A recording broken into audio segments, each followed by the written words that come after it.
Hi, I'm Tess, Hi, I'm Sarah, and we are. the Happy Edit Sisters. Happiness isn't just being happy, it's an embodied feeling that starts with how we approach life, our actions, and our mindset. Everyone has a range of emotions, and that's a good thing. Join us as we dive into what it means to be happy and how we build a foundation for happiness through different lenses.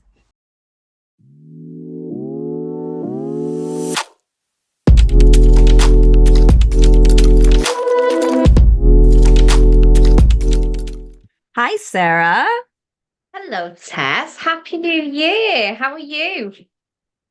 I am so good. Happy New Year to you too, and Happy New Year to everyone joining in. You've probably like, oh, it's been a new year for a while now, but it's the new year for us. Season 3. Woo! I know it's very exciting, and to be fair, we did say Happy New Year to each other at the time because Tess and Michael were over in Manchester, so that was lovely to see you guys. So, um, yeah, Happy New Year to everybody else. Yes, yes, it was lovely to be back. We went back for 2 weeks over Christmas, which was great. And I also took those 2 weeks off for the most part, which was like the first time I've done that in like 3 years. So it was really nice to have a full 2 weeks off. Yeah, no, definitely, definitely. Yeah, it was a good amount of time that you were here for Christmas because normally it sometimes feels like quite not a flying visit, but you've not been able to kind of get there until quite late, kind of maybe the 24th, 23rd. So to have you come over on like the 19th or something was amazing to have that like little build up and everything, and it was lovely. Yeah, yeah, yeah. It was it was just we just got really lucky this year that things kind of fell the way they fell and we were able to leave early, or earlier than usual at least. And then we were able to stay through the new year. So yeah, no, it was great. It was great fun. It I was. do admit though, I was really happy to come back to my bed. Yeah. It's You hard know, being away. it's just one of those things, when you're in like that comfortable space and things smell like the way that your home smells, like the bed itself is just that comfortable bed that you're used to. The like textures of the sheets are slightly different, and it's just that comforting feeling of knowing that you're there, and the similar sounds that you're used to, just like everything is just like kind of just welcomes you back. And not to say that it's not nice to visit other places or to travel or to hang out with family, but it's always nice, at least in my personal opinion, to come home and just kind of be like huddled in those normal sensations, quote unquote normal sensations, right? Those homey sensations. Yeah. um Yeah, no, I agree. I agree. It's lovely going away into it, and it's lovely spending time with family and friends, and whether that's visiting kind of back home or whether that's going on holiday and stuff like that. But there is something nice about getting back into your own space, and that smell that your house has when nobody's been in it for a little while, and and I remember it as a kid as well, and now I remember it as an adult. And I suppose when I'm coming back from somewhere where it's nice and warm, and then I come to rainy Manchester, but not always that keen on that smell. Yeah, yeah. When we came back, it was so cold because like the two floors below us now have no one living there. They're like one of them is sort of a holiday home for a family, and the other one they've moved out and they haven't sold their flat yet. And so like we were in the lift coming up, and you could just feel the temperature difference once you got up to our floor, and it was like, oh, Freezing. cold. But but but it was still nice to come home. It was still really nice to come home as much as it was nice to be there. And it's so nice to be here again on the Happy Edit with yourself, Sarah, and with all of you listeners, whether you're returning or new. So thank you so much for being here for our the start of our third season. No, that's crazy, isn't it? So it's like a year ago now that we decided we were gonna kind of give this a go and see what happens. So yeah, third season. And it's really interesting, Tess, actually, what you were just talking about with kind of smells and what things touch like feel like, and because that's going to be the focus of this season as well, is we're going to be looking at our senses. So that's going to be quite exciting, having lots of new guests on, and maybe some familiar ones as well are going to come in and say hello and have a little conversation with us. Yeah, I'm so excited for this season. So as Sarah said, it's going to be about the senses. So we're going to explore our senses and how, we can use our senses to support ourselves, creating that foundation for happiness, but also using them as sort of um, tells or check-in points where we can say, okay, so how is this sitting with us? How is this not sitting with us? Does this feel supportive of those senses or does it not? And it's just kind of having that awareness with your senses as well. I think so often, as we've talked about, several times before, but we're very disconnected and disconnected from our body. Like our mind body can often be disconnected. And when we take that moment to connect with our senses, this is a super powerful way to check in and then see, okay, how can I support myself through that?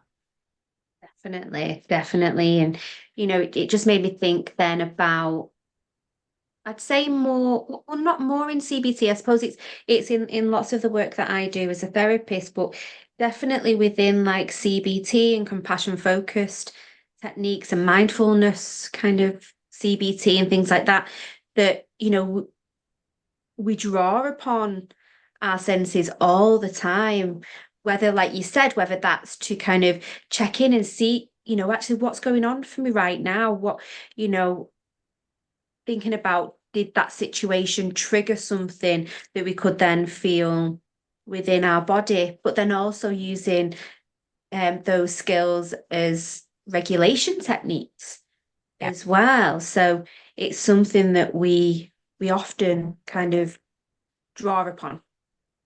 Yeah. Yeah. And the same would go for, somatic work or yoga. It's, as you mentioned, mindfulness. A lot of mindfulness-based practices are based in the senses because that's a good way to connect Yeah. that mind-body experience. Um, and so just for everyone knows the senses, I'm sure, but just in case, let's go through the senses a little bit and just kind of talk about them very briefly. Just sort of exploring what our five senses are. So first off, we have our sense of sight. Then we'd have a sense of hearing, sense of smell, sense of taste, and sense of touch. Right. So we have five main senses. Now, those can be broken up into further plots, but we're going to focus on those main five. Um, and, all of these different things are directly connected to the way our body picks up these signals, right? So if one of these things, you in particular don't connect with, that's fine. For whatever reason, maybe you don't have, a great sense of smell, or that sense of smell is no longer there because of COVID. I have friends that are still struggling to get their sense of smell back Mhm. after having COVID in 2020, and that's several years later. Um, so, what throughout this whole podcast, as usual, take what benefits you, leave but what behind, leave behind what doesn't resonate, right? But it isn't, it is sort of interesting to explore these different senses and how they can support us, as you were saying, through awareness and through regulation techniques. Definitely, definitely. It'd be interesting, I think, Tess, maybe for us to have a little chat about what our own experience of our senses is as well. I always find it really helpful when I'm hearing from somebody else about their examples and their stories. So I don't know if there's something that you'd like to share. Oh, oh, many things. Let's see.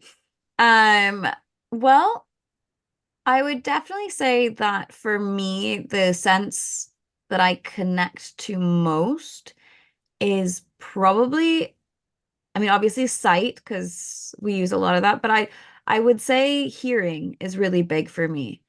Mm, Um, and because um there's little like noises that can really sort of set me off, but also can be super comforting. And so that's kind of why I'm thinking about it. So like one thing is like if there's like sort of a scratching sound, or like my husband Michael likes to play with tags. So he'll like have a tag and sort of rub it between his fingers, and for him that's a really nice tactile sensation for calming. But for me, the sound of it is really annoying. Um, a lovely um, combination oh yeah, it works really, really well. Um, for one of you. for one of us, yes. But you know, it's really interesting as well, because when I'm in a place where there's lots of sound, I'm totally overwhelmed by it. And so, you know, sound is a very interesting sense for me, because it can be super comforting, but it can also be completely overwhelming. Um, and it's just sort of funny to me how there's, you know, that spectrum within that same Mm, um sense. You know, and I would think we could say the same for all of the senses, right? But for me, that's mm, the one sense that kind of sticks out to me most is, you know, this beautiful thing, you know, that you can listen to music that can be super calming, or the sound of birds, the sound of the ocean, right? A lot of those things, the sound of wind in the trees, I absolutely love that. But then at the same time, this little minute, you know, sounds that are like scratching or just sort of mm, rubbing against each other, like nails on a chalkboard for me. Or then it's just when there's so mhm. much sound and I'm just overwhelmed and I can't focus on any one thing in particular. Um, and like when people are talking a lot, like when I have multiple people talking at me, I just get overwhelmed. We have recently signed for a house. My parents bought a house here, which is super exciting. And when we were going through all that work, the family that we bought the house from, they're lovely people, but they talk all at once, all of them. Mhm. And it was really tricky for me to like focus on like what one person was saying and then sort of shift and focus on the other. And Michael was much better at this. So he wasn't like feeling overwhelmed. I was sat there going, "Oh my goodness, everyone is talking at once." So you know, it's good to have other people that you can play off in those moments as well. Definitely, definitely. It's about balance, isn't it? I really liked how you described it as being like a spectrum, because it's definitely about kind of getting that balance. And, it might be that sometimes that busy environment might feel more overwhelming at one particular time than another particular time, depending what else we've got kind of happening in our life at that time as well. So it might be that if you was in a bar, for example, sometimes that can feel like a really busy, overwhelming kind of situation. I suppose I'm thinking about like being sat at a table. There might be quite a few people around, but there's lots of things going on. There's multiple conversations. I think we've spoken before, haven't we, about that can sometimes feel a bit too much. But then maybe if we was in a nightclub where we just know it's going to be busy anyway, that we know it's going to be really loud, that we probably really can't hear each other. Sometimes that doesn't feel quite as Yeah, overwhelming, maybe. And it's all within like the context, isn't it, of that situation. And I think it's really important for us to remember that it can change. Like it's we might sometimes be triggered by certain situations, and then other times maybe not. And yeah, and that's definitely. okay. That's okay. Definitely. Um So how about for you, Sarah? What's a sense that you know, maybe connect with, or what's this, yeah, what's something that comes up for you when you're thinking about senses and yourself? Can definitely relate with the sound, as in lots of people speaking all at the same time. And I think that's more as I've got older, actually. But as we're sat here, I am fiddling with a pen. So me and my brother Michael, Tessie's husband, are quite similar in many, many ways. We're very different in other ways. Um, so I fiddle with things all the time. So I know that touch is a sense that I really go to. And it's definitely more of a regulating. I think it's just automatic now. I barely notice when I'm doing it, but I've usually got a pen in my hand and I'm fiddling with it, screwing the top on and off, and I'll kind of I notice that I rub my fingers together a lot. I mess with my earring. I rub my feet together when I'm in bed. Um, and yeah, I know that touch is definitely a sense that I go to. But then I think as well, taste is one that I think as well. So Mm-hmm. I remember when Aoife, my youngest, when she was a baby. So I dropped Cora off at school. So she was just turned 3. She was maybe about maybe 3.5, coming to 3.5 at this point. And then so I dropped Cora off at school, and then me and Aoife would go off and go to a little baby group. So it'd probably been necessarily a stressful morning. It was a morning of a mum taking little into school and trying getting everybody out the door at the right time. And I don't really like the school drop-offs and pickups in the playground. Um, and I'd get back into the car and Aoife would fall asleep and I'd be like, I'm gonna go and get myself a toffee latte from McDonald's before the baby group starts. And I'd sit there in the car and just even the first taste of it, I'd be like, oh, I'm okay now. That's okay Yeah. now. Um, and even now, when I taste a toffee latte, I instantly have that feeling of, oh, oh, that's nice. And it's not the caffeine, it's definitely just the toffee latte flavor Yeah. um from from McDonald's. There is other places you can get them from as well. But No, oh, I big I up. really like that. I really like that. I mean, you know, there's the tactileness of like, just using something to help you regulate in the moment, to help you find that calm. And then you also have, that other side of thing where you have something very specific that you go to in those, maybe those bit more stressful moments, or those moments where you're like, I just need to give something to myself for me. Mm, And you have that moment of, I'm gonna sit there with my toffee. Is that what you said? Toffee yeah, latte? yeah. And It's you lovely. know take that sip, and it probably starts with the smell as well, right? Just the scent of it, Does. like as you bring it in to your car in this case, and sit The touch, there. even the touch of it. So the fact that it's nice and Yeah, warm on your hand.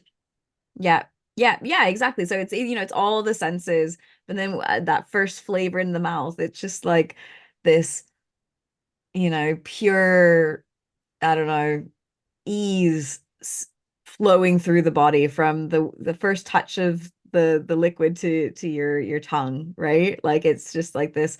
And I have other things that are similar. I can't think of anything specific in the moment, but like, it's those moments where whatever sense that you're connecting with, it's that ultimate connection to your calming response in your body. Mm. And it's really interesting when we're able to pause and take these moments to tune in and kind of think of, what are these things that support us, right? What are these things that really help us feel that way, so that we can then bring them back in on a more consistent basis. And maybe it's not like having a toffee latte every single hour of the day, right? Like that's probably not very healthy either. No, But just once a week. yeah, exactly. But also saying, okay, I don't know. I mean, we can go into this at different times throughout this as well. We don't need to explore this exactly right now, but you know, thinking about, okay, when I have that external thing that's giving me that support, how do I feel in the body? Can I sort of memorize that sensation? And then when I'm in a position where I can't get my toffee latte, instead of kind of going, I can't get this toffee latte, okay, go back to that, that internal resource that you've created from that external resource. Okay, so these are the sensations that I get from this. Yeah. This is, what's that memory? Sometimes the memory of the taste can Mm-hmm. have that response. And maybe it's not quite as strong or as immediate, but it's something that we can train ourselves as well. And so it's really interesting that, these senses, it's not just that immediate acute sense, but it's also that awareness of the sense and how it, supports us in the moment. Can we bring that back? Yeah, yeah, definitely. Definitely. And it made me think then, and again, we can go into this in much more detail. So, um, a lot of the work that I do, like clinical work that I do, is probably around trauma.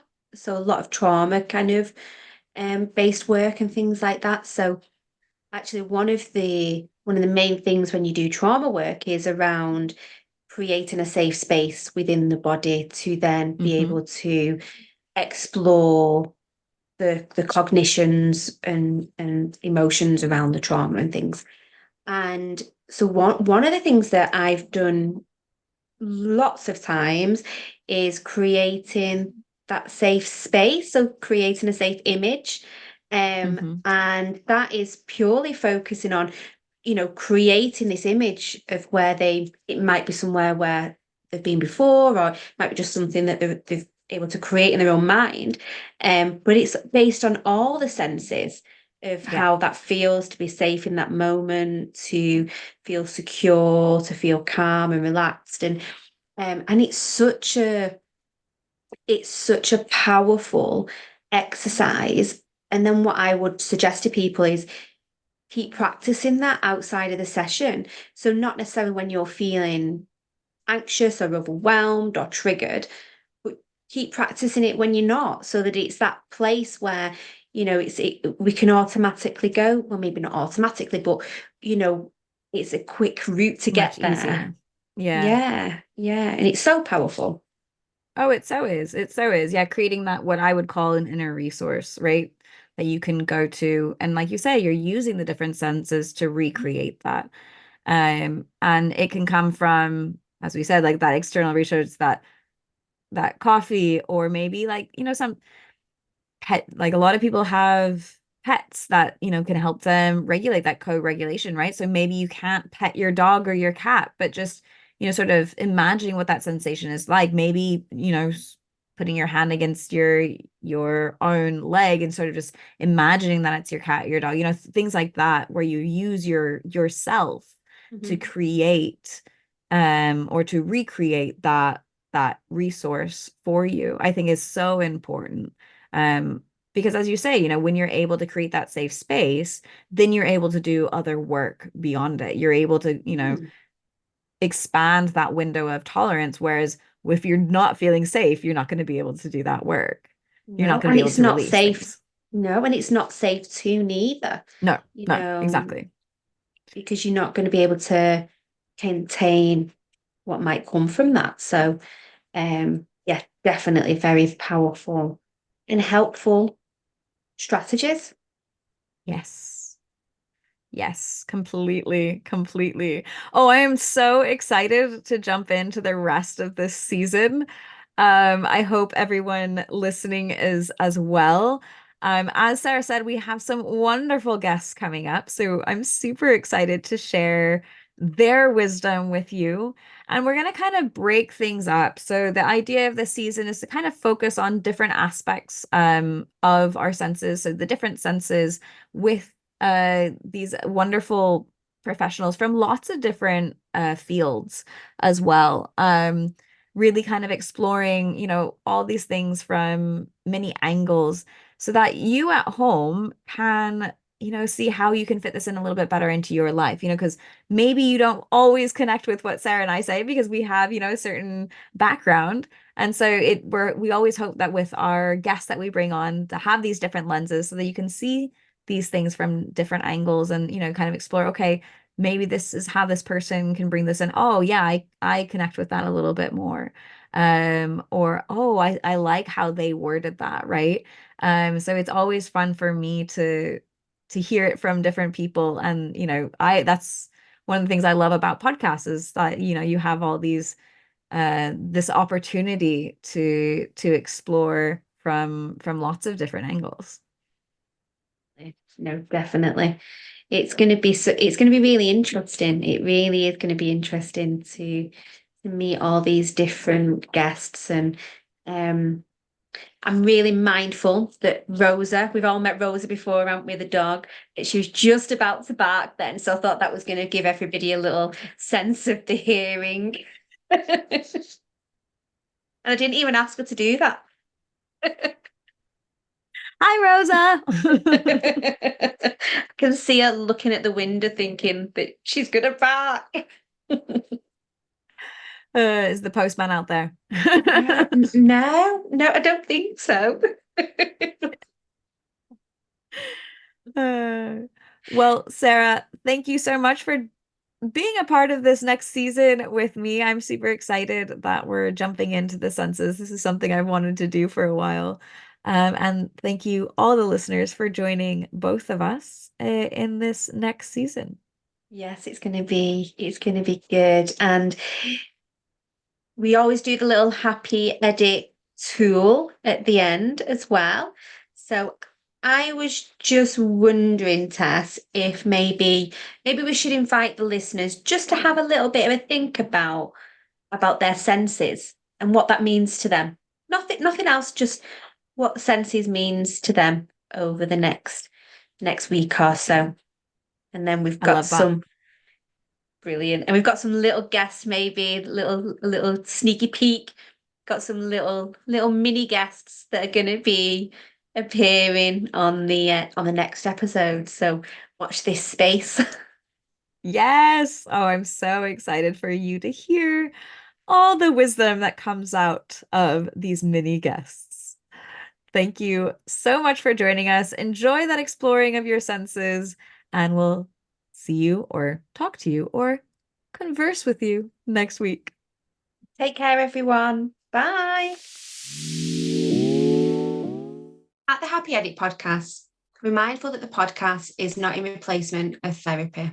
If you do need further support, please do contact us on our contact details in the show notes. And we're more than happy to offer further support and guidance and direct you to places like the counselling directory or therapy directories. If you do also need further support, we would also recommend you contacting your primary healthcare provider. Thanks very much for listening, and we'll see you all soon.